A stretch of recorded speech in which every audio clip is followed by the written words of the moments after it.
সবাইকে স্বাগত জানাই আজকের অনলাইন ক্লাসে। আমি দেবাশিস কুমার দাস। আজকে আমি নবম দশম শ্রেণী রসায়ন বিষয় থেকে 12তম অধ্যায় অর্থাৎ আমাদের জীবনে রসায়নের দ্বিতীয় পার্ট নিয়ে আলোচনা করব। এর আগে আমি এই অধ্যায়ের উপর একটি ক্লাস নিয়েছিলাম, সেটা ছিল আমার পার্ট 1। আজকে হচ্ছে পার্ট 2। আজকে আমি এই অধ্যায় থেকে কয়েকটি গুরুত্বপূর্ণ টপিক নিয়ে আলোচনা করব। সেগুলো হচ্ছে সাবান, detergent, bleaching powder, glass cleaner. আমরা দেখব যে এই যে পদার্থগুলো কিভাবে প্রস্তুত করা হয় এবং এগুলো আমাদের দৈনন্দিন জীবনে কিভাবে ব্যবহৃত হয়, আমরা কি কি কাজে ব্যবহার করি। তাহলে চলো প্রথমে আলোচনা শুরু করি সাবান নিয়ে। তাহলে সাবান নিয়ে যদি আলোচনা করি, প্রথম প্রশ্ন হচ্ছে সাবান কি? সাবান কাকে বলে? আমরা জানি উচ্চতর ফ্যাটি অ্যাসিডের সোডিয়াম বা পটাশিয়াম লবণকে সাবান বলে।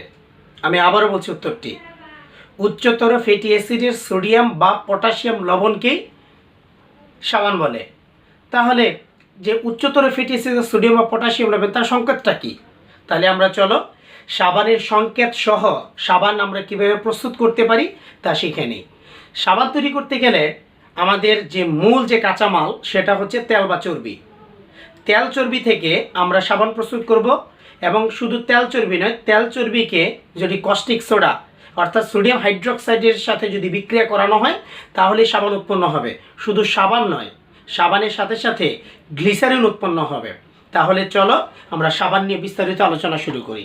তাহলে প্রথমে আমরা দেখে নিই যে সাবানের যে সাধারণ সংকেত, সাধারণ সংকেত, তাহলে কি দেখলে আমরা বুঝবো সেটা সাবানের সংকেত। সাবানের সাধারণ সংকেত হচ্ছে RCOO বা RCOO।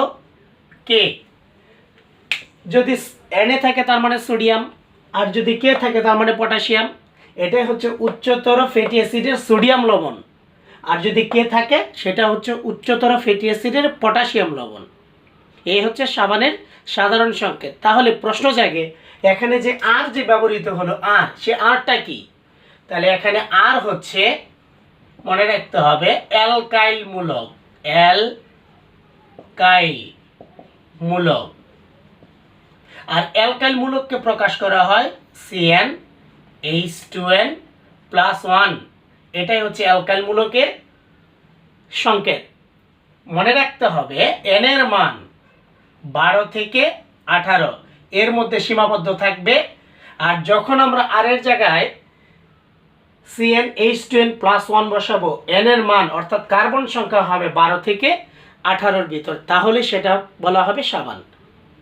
তাহলে চলো এখন আমরা সাবান প্রস্তুত করি।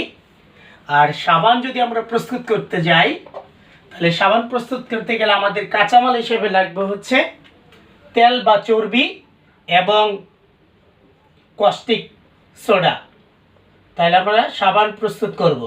সাবান প্রস্তুত করতে গেলে আমাদের যা লাগবে তেল বা চর্বি, এর সাথে নিব হচ্ছে কস্টিক সোডা, এবং এর ফলে উৎপন্ন হবে সাবান এবং গ্লিসারিন।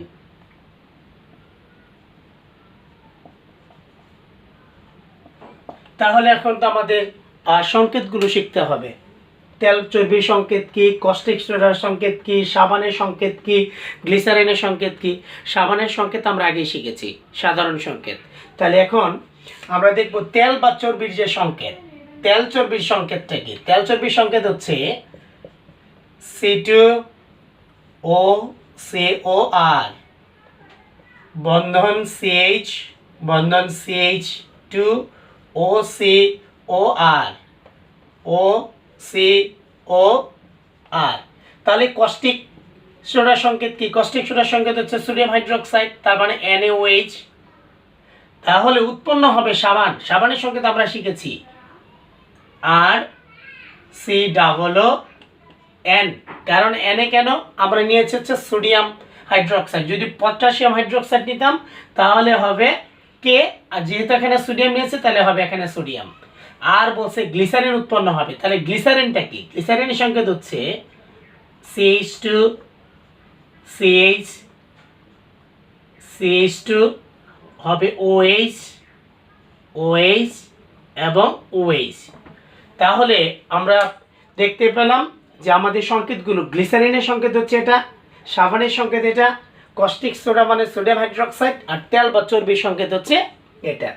আমাদের কিন্তু সংকেতগুলো কোনো জায়গায় একটু ভুল হলেই কিন্তু হবে না, ভালোভাবে সংকেতগুলো মুখস্থ রাখতে হবে। তাহলে এখানে আমরা দেখতে পাচ্ছি আর ছিল এখানে 3টা, কিন্তু এখানে আর কয়টা? তাহলে আমরা ব্যালেন্স করলে সেখানে অবশ্যই 3 দিতে হবে সামনে, আর 3 যদি দেই তাহলে এখানে এনে হয়ে যায় 3টা, তাহলে এখানে এনে কয়টা? একটা। তাহলে এখানে আমরা 3 যদি দেই তাহলেই কিন্তু OH হয়ে যায় এখানে 3টা। তাহলে এটাই হচ্ছে সাবান প্রস্তুতি, অর্থাৎ তেল চর্বির সাথে যদি আমরা কস্টিক সোডাকে বিক্রিয়া করাই তাহলে সাবান এবং গ্লিসারিন উৎপন্ন হয়। তাহলে এখন দেখি আমরা আর এর পরিবর্তে নির্দিষ্ট অর্থাৎ এন এর মান বসাই, তাহলে দেখি আমরা কি হয়। আমরা জানি C17H35 COO Na, এটাকে বলা হয় সোডিয়াম স্টিয়ারেট, এটাকে বলা হয়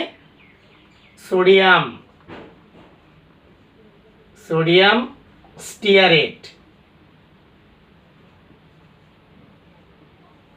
আর যদি এখানে কে ব্যবহৃত হয় সেটা হবে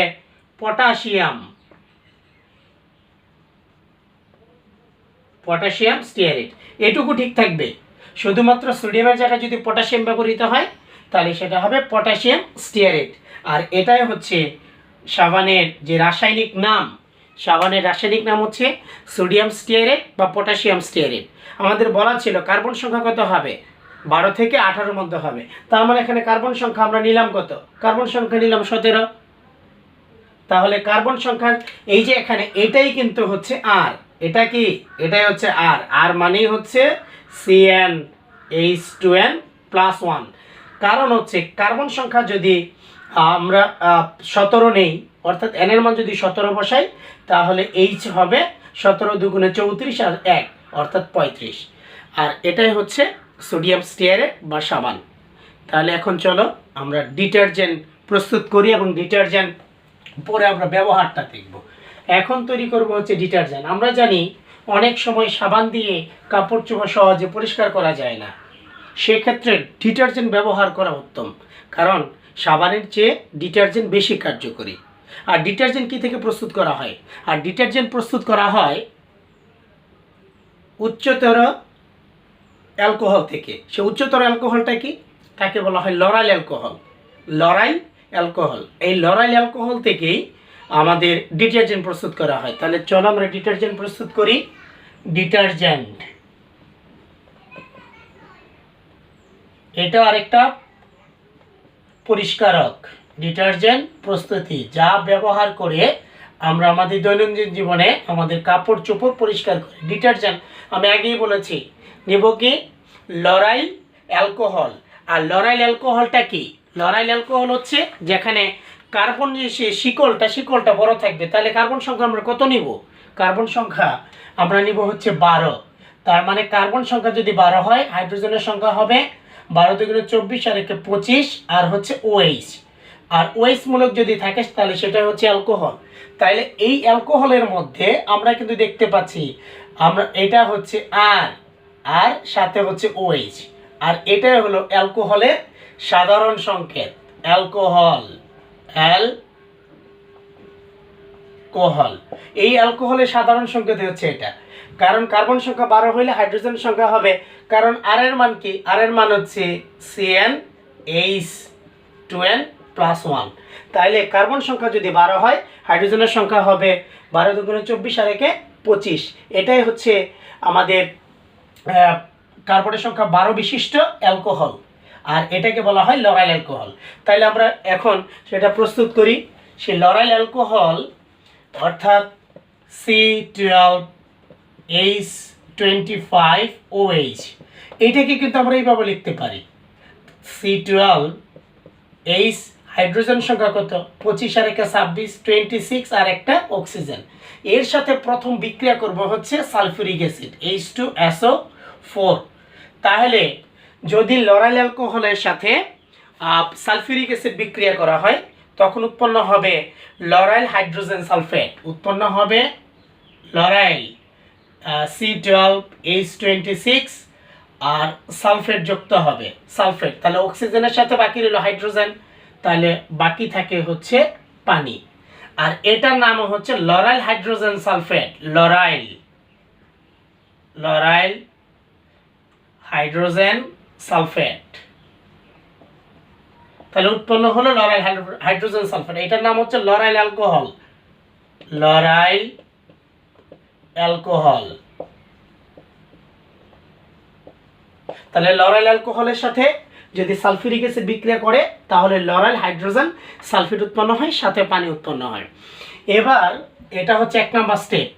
আমাদের 2 নাম্বার স্টেপে লরাইল হাইড্রোজেন সালফেট এর সাথে যদি আমরা সোডিয়াম হাইড্রোক্সাইড এর বিক্রিয়া করাই তাহলে এখান থেকে ডিটারজেন্ট পাওয়া যাবে। অর্থাৎ এই 26 যে হাইড্রোজেন, এখান থেকে হাইড্রোজেন এক পরমাণু কমে যাবে আর সেখানে সোডিয়াম চলে আসবে, আর বাদ বাকি যা থেকে আমরা লিখব সেটা হচ্ছে C12H হবে, 26টা থেকে একটা কমে গেলে হবে 25, তারপরে হচ্ছে SO4 আর হচ্ছে Na, আর বাকি থাকে হচ্ছে H একটা আর 2টা আর অক্সিজেন হচ্ছে একটা, অর্থাৎ H2O। এই যে উৎপন্ন হলো C12H25 SO4 Na, এটাই হলো sodium lauryl sulphate, sodium lauryl sulphate. এই সোডিয়াম লরাইল সালফেট এটাই হচ্ছে আমাদের ডিটারজেন্ট, এটার নাম হচ্ছে সোডিয়াম লরাইল সালফেট। এই সোডিয়াম লরাইল সালফেটটাই হচ্ছে ডিটারজেন্ট, এটাকে বলা হয় ডিটারজেন্ট। তাইলে আমরা দেখে ফেললাম কিভাবে ডিটারজেন্ট প্রস্তুত করতে হয়। ডিটারজেন্ট প্রস্তুত করতে গেলে প্রথম লাগবে হচ্ছে আমার লরাইল অ্যালকোহল, অর্থাৎ দীর্ঘ শিকলযুক্ত অ্যালকোহল। এর সাথে সালফিউরিক অ্যাসিডে বিক্রিয়া করব, উৎপন্ন হবে লরাইল হাইড্রোজেন সালফেট, প্রথমে উৎপন্ন হবে। তারপর উৎপন্ন যে লরাইল হাইড্রোজেন সালফেট এর সাথে যখন কস্টিক সোডা বিক্রিয়া করবে, অর্থাৎ সোডিয়াম হাইড্রোক্সাইড বিক্রিয়া করবে, তখনই উৎপন্ন হয়ে যাবে সোডিয়াম লরাইল সালফেট। আর সোডিয়াম লরাইল সালফেট এটাকে বলা হয় ডিটারজেন্ট। তাইলে আমরা ডিটারজেন্ট প্রস্তুতিও শিখে ফেললাম। তাহলে এবার চলো আমরা ব্লিচিং পাউডার প্রস্তুত করব। ব্লিচিং পাউডার, আমরা জানি ব্লিচিং পাউডার যে সমস্ত কাপড় চোপড় ধোয়ার পরে সাবান বা ডিটারজেন্ট দিয়ে কিছু কিছু দাগ থেকে যায়, সেই দাগগুলো সহজে ওঠে না। সেই দাগগুলো ওঠানোর ক্ষেত্রে ব্লিচিং পাউডার ব্যবহার করা হয়। যে রঙিন দাগ থাকবে সেই দাগগুলো ওঠানোর ক্ষেত্রে ব্লিচিং পাউডার ব্যবহার করা হয়। প্রথমে আমরা তাহলে চলো ব্লিচিং পাউডার কীভাবে প্রস্তুত করা হয় সেই ব্লিচিং পাউডার আমরা প্রস্তুতি শিখি। তাহলে ব্লিচিং পাউডার,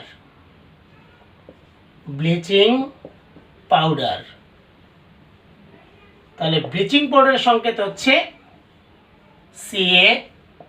CaOCl, এটার নাম হচ্ছে calcium chloro hypochlorite, calcium chloro hypochlorite, এটার নাম ক্যালসিয়াম ক্লোরো হাইপোক্লোরাইড, নাম হচ্ছে ক্যালসিয়াম ক্লোরো হাইপোক্লোরাইড, এটাকে বলা হয় ব্লিচিং পাউডার। তাহলে ব্লিচিং পাউডার আমরা কিভাবে তৈরি করব বা প্রস্তুত করব, এর প্রস্তুতি আমরা জানি ক্যালসিয়াম হাইড্রোক্সাইডের সাথে যদি ক্লোরিন গ্যাসকে চালনা করা হয়, অর্থাৎ সেই ক্যালসিয়াম হাইড্রোক্সাইডটা কি কঠিন ক্যালসিয়াম হাইড্রোক্সাইডের সাথে যদি ক্লোরিনকে 40 ডিগ্রি সেলসিয়াস তাপমাত্রা উত্তপ্ত করা হয় তখনই উৎপন্ন হয়ে যাবে CaOCl, অর্থাৎ ক্যালসিয়াম ক্লোরো হাইপোক্লোরাইড, অর্থাৎ ব্লিচিং পাউডার পাওয়া যাবে। তাহলে আমরা প্রস্তুত করতে গেলে আমাদের লাগবে হচ্ছে ক্যালসিয়াম হাইড্রোক্সাইড, সেটা হচ্ছে কঠিন। এর সাথে আমরা দিব হচ্ছে ক্লোরিন গ্যাস, সেটা অবশ্যই 40 ডিগ্রি সেলসিয়াস তাপমাত্রায়, সেটা তাপমাত্রা লাগবে 40 ডিগ্রি সেলসিয়াস তাপমাত্রা, উৎপন্ন হয়ে যাবে CaOCl। এই হচ্ছে আমাদের ব্লিচিং পাউডার। আমরা সহজেই ব্লিচিং পাউডারটা পেয়ে যাই। তাহলে এখন আমরা দেখি আমাদের দেশে যে ব্লিচিং পাউডার, এই ব্লিচিং পাউডার কিভাবে কাজ করে। ব্লিচিং পাউডার কিভাবে কাজ করে, অর্থাৎ ব্লিচিং পাউডারটা কিভাবে কাপড়ের যে রঙিন দাগগুলো থাকে সেই দাগগুলো সহজে উঠিয়ে ফেলে। আমরা কি করব, সাবান এবং ডিটারজেন্ট দিয়ে যখন কাপড় চোপড় ধোয়ার পরে কিছু কিছু দাগ থেকে যায়, আমরা সেই দাগের উপর কিছু ব্লিচিং পাউডার দিব, সেই দাগের উপর ব্লিচিং পাউডার দিব, এবং এর সাথে যখন পানি বিক্রিয়া করবে তখনই সেখান থেকে জাইমান অক্সিজেন উৎপন্ন হবে। আর সেই জাইমান অক্সিজেন সেই রঙিন যে দাগগুলো থাকে, যেগুলো সাবান ডিটারজেন্টের মাধ্যমে উঠে নিই, সেগুলোকে উঠিয়ে ফেলবে। তাহলে আমরা দেখব ব্লিচিং পাউডারের যে ব্যবহার, যে দাগ যে তোলে, যে কাপড়ের দাগ, কিসের দাগ, কাপড়ের দাগ ওঠানোর কৌশল, ওঠানোর কৌশল, সেটা হচ্ছে ব্লিচিং পাউডারের মাধ্যমে, অর্থাৎ ক্যালসিয়াম OCl Cl এর মাধ্যমে। তাহলে প্রথমে আমাদের কাজ কি, 1 নাম্বার স্টেপ। তাহলে প্রথমে আমরা কাজ করব হচ্ছে যে ক্যালসিয়াম ক্লোরোহাইপোক্লোরাইট, এটা আমরা দেব হচ্ছে কাপড়ের উপরে, দেওয়ার পর সেখানে কিছু পানি দিব। তাহলে পানি দিলে সেখানে বিক্রিয়াটা শুরু হয়ে যাবে। সেই বিক্রিয়া শুরু হলে সেখান থেকে উৎপন্ন হবে ক্যালসিয়াম ক্লোরাইড এবং HOCl, অর্থাৎ হাইপোক্লোরাস। এটার নাম হচ্ছে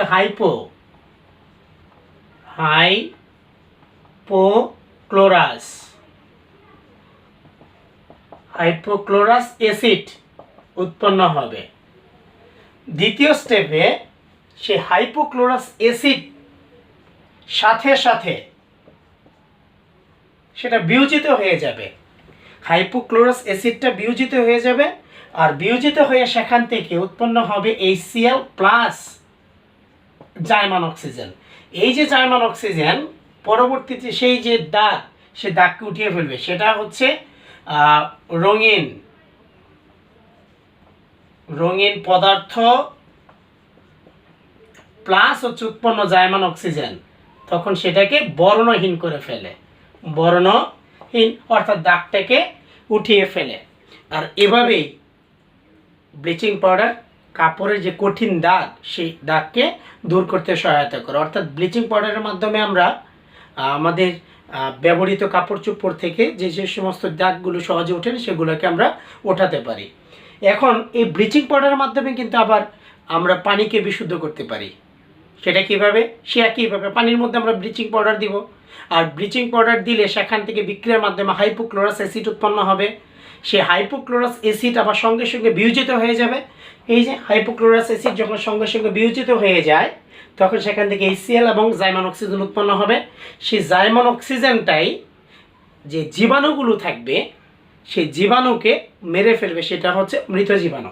অর্থাৎ পানিকে যখন আমরা বিশুদ্ধ করব, এই দুইটা স্টেপ ঠিক থাকবে। তারপরে যেটা হবে যে জীবাণু থাকবে, সেই জীবাণুকে মেরে ফেলবে কে, জাইমান অক্সিজেন, তখন এটা হয়ে যাবে মৃত জীবাণু। এভাবেই আমাদের ব্লিচিং পাউডার এর মাধ্যমে আমরা পানিকে বিশুদ্ধ করতে পারি, অর্থাৎ জীবাণুমুক্ত করতে পারি। তাহলে আমরা শিখে ফেললাম আমাদের ব্লিচিং পাউডার প্রস্তুতি এবং ব্লিচিং পাউডারের ব্যবহার, অর্থাৎ ব্লিচিং পাউডার ব্যবহার করে কিভাবে আমরা আমাদের কাপড় চোপড়ের যে কঠিন দাগগুলো থাকে সেগুলো দূর করতে পারি। আমি মনে করি তোমরা সবাই ভালোভাবে আজকের পড়া বুঝতেছ, কারণ পড়াগুলো খুবই সহজ যদি মনোযোগ সহকারে করো। এরপরে আমাদের যেটা বাকি রয়েছে সেটা হচ্ছে গ্লাস ক্লিনার। আমরা সাধারণত বাসাবাড়িতে বিভিন্ন ধরনের গ্লাস ব্যবহার করে আমাদের দরজা জানালায় গ্লাসে, তারপরে হচ্ছে সেই গ্লাসগুলোর মধ্যে কিছু কিছু আমাদের যা আমরা পরিবেশের মধ্যে, আমাদের বাতাসের মধ্যে কি থাকে, অনেক তৈলাক্ত পদার্থ থাকে, সেই তেলটা লেগে যায়। যখন লেগে যায় তারপরে যখন ধুলাবালি পড়ে তখন এটা সেই গ্লাসটা অনেক ময়লা হয়ে যায়। আর সাধারণত আমাদের টেলিভিশন হোক, আমাদের কম্পিউটার হোক, যে স্ক্রিনটা থাকে সেই স্ক্রিনটা কি হয়, সেই স্ক্রিনটা ময়লা হয়ে যায়। তাহলে আমরা আমাদের সেই গ্লাস ক্লিনার ব্যবহার করে আমরা কিন্তু সেগুলোকে দূর করতে পারি, সেই ময়লা আবর্জনাকে আমরা পরিষ্কার করতে পারি। তাহলে গ্লাস ক্লিনারের মূল উপাদানই হচ্ছে অ্যামোনিয়া গ্যাস। গ্লাস ক্লিনারের মূল উপাদানই হচ্ছে অ্যামোনিয়া গ্যাস। তাহলে অ্যামোনিয়া গ্যাস আমরা কিভাবে প্রস্তুত করতে পারি? তাহলে চলো আজকে দেখে নিই। যেহেতু গ্লাস ক্লিনারের মূল উপাদানই হচ্ছে অ্যামোনিয়া গ্যাস, আমরা অ্যামোনিয়া গ্যাসের যে পরীক্ষাগার আমরা কিভাবে প্রস্তুত করতে পারি সেটা একটু দেখে নিই। গ্লাস ক্লিনারের মূল উপাদান, গ্লাস ক্লিনারের মূল উপাদান হচ্ছে NH3 অর্থাৎ অ্যামোনিয়া গ্যাস। আর অ্যামোনিয়া গ্যাসের প্রস্তুত করা যায় আমরা দুইটা পদ্ধতিতে করতে পারি।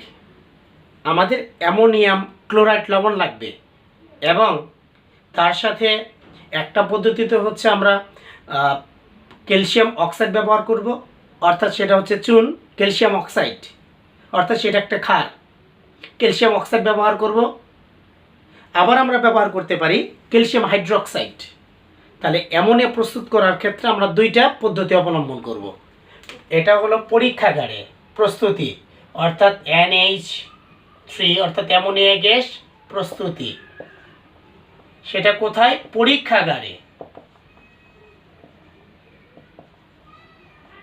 পরীক্ষাগারে। আমি আগেই বলেছি যে অ্যামোনিয়া গ্যাস প্রস্তুত করার জন্য আমাদের লাগবে হচ্ছে অ্যামোনিয়াম ক্লোরাইড, এর সাথে আমরা নিব হচ্ছে ক্যালসিয়াম অক্সাইড।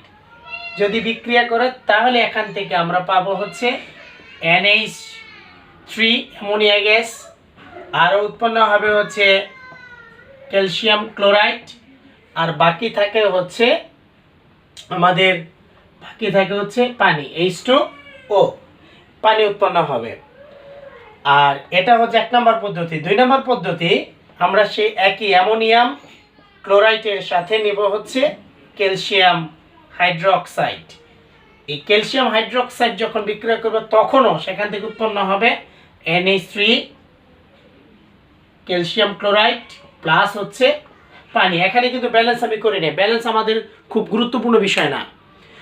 ব্যালেন্স করাটা তখনই গুরুত্বপূর্ণ যখন এখানে হিসাব করা হবে, যখন কার সাথে কতটুকু পরিমাণে বিক্রিয়া করে, সেটা আমাদের 6ষ্ঠ অধ্যায়ে, সেটা হচ্ছে আমাদের যে মূলের ধারণা, সেখানে কিন্তু খুবই গুরুত্বপূর্ণ এই বিষয়গুলো। আর এখানে শুধুমাত্র আমাদের দেখতে হবে যে উপাদানগুলো আছে সেই উপাদানগুলো ঠিক আছে কিনা, তাহলে আমরা সেটা সঠিক বলে আমরা ধরে নিব। কারণ অ্যামোনিয়াম ক্লোরাইডের সাথে যদি ক্যালসিয়াম অক্সাইড বিক্রিয়া করে তাহলে উৎপন্ন হবে হচ্ছে অ্যামোনিয়া গ্যাস, ক্যালসিয়াম অক্সাইড এবং পানি। অ্যামোনিয়াম ক্লোরাইডের সাথে যদি ক্যালসিয়াম হাইড্রোক্সাইড বিক্রিয়া করে তখনই কিন্তু উৎপন্ন হবে অ্যামোনিয়া গ্যাস, ক্যালসিয়াম ক্লোরাইড। ক্যালসিয়ামের যোজনী হচ্ছে 2, ক্লোরিনের 1, এর জন্য 2 থাকবে, ক্যালসিয়াম ক্লোরাইড এবং পানি। আর এভাবে আমরা পরীক্ষাগারে সহজেই অ্যামোনিয়া গ্যাস প্রস্তুত করতে পারি। আর গ্লাস ক্লিনারের মূল উপাদানটাই হচ্ছে অ্যামোনিয়াম, যেটা হচ্ছে অ্যামোনিয়া গ্যাস। তাহলে আমরা সহজেই প্রস্তুত করে ফেললাম যে অ্যামোনিয়া গ্যাস। তাহলে আজকে এ পর্যন্তই তোমাদের জন্য। আর এই অধ্যায়টা শেষ করার জন্য আমি আরেকটা ক্লাস নেব তোমাদের, তাহলে মোটামুটি এই অধ্যায়টা শেষ করতে পারবো। তোমরা সকলে বাড়িতে বারবার প্র্যাকটিস করবে, কারণ কেমিস্ট্রি এমন একটা বিষয় অনেকের কাছে খুবই জটিল, আবার অনেকের কাছে খুবই সহজ। তোমার কাছেও সহজ হবে কখন? যখন তুমি মনোযোগ সহকারে কেমিস্ট্রির যে বিষয়গুলো আছে সেগুলো ভালোভাবে যদি আয়ত্ত করতে পারো, তাহলে তুমি সহজেই সে কেমিস্ট্রির সকল বিষয় সম্বন্ধে পারদর্শী হয়ে উঠবে। আমি আশা করি, বিশ্বাস করি তোমরা সকলে বাড়িতে ভালোভাবে পড়াশোনা করবে, স্বাস্থ্যের প্রতি যত্ন নেবে, আর যতটা সম্ভব বাড়িতে থাকবে। সবাই ভালো থাকবে, সুস্থ থাকবে, ভালোভাবে পড়াশোনা করবে। সবাইকে ধন্যবাদ।